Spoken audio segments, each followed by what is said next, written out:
Ano ba talagang problema? Ilang araw ka nang ganyan ah. Hindi ako sanay. Nami-miss ko yung asawa kong loko-loko. Mal, nga naman ka.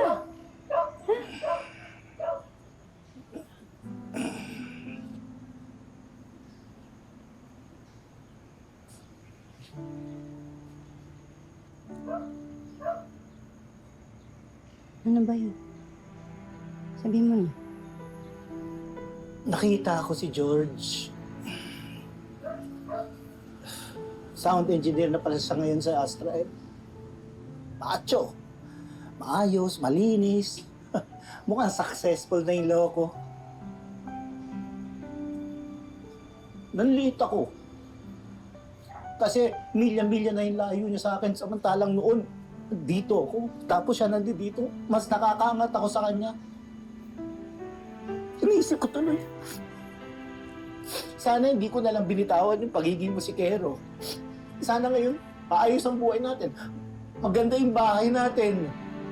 Sana may kotse tayo. Nandito ako kasi parang pakiramdam ko binigo ko kayo eh. Nagsisisihan mo ba na ako yung pinili mo? Hindi. Ang sa akin lang, sana hindi ako nakontento noon. Sana nagsumikap pa ako.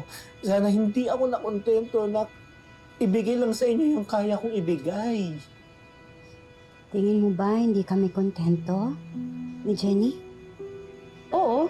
Paminsan-minsan, nagre-reklamo ako. Oo. Hindi ganun karanyang buhay ang binigay mo sa natin kay Jenny. Pero kontento kami. Kaya mahal, huwag mong iisipin na bigo mo kami kasi hindi.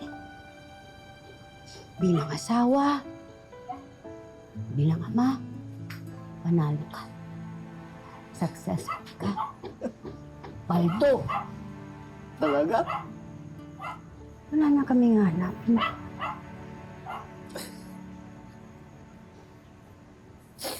Mana.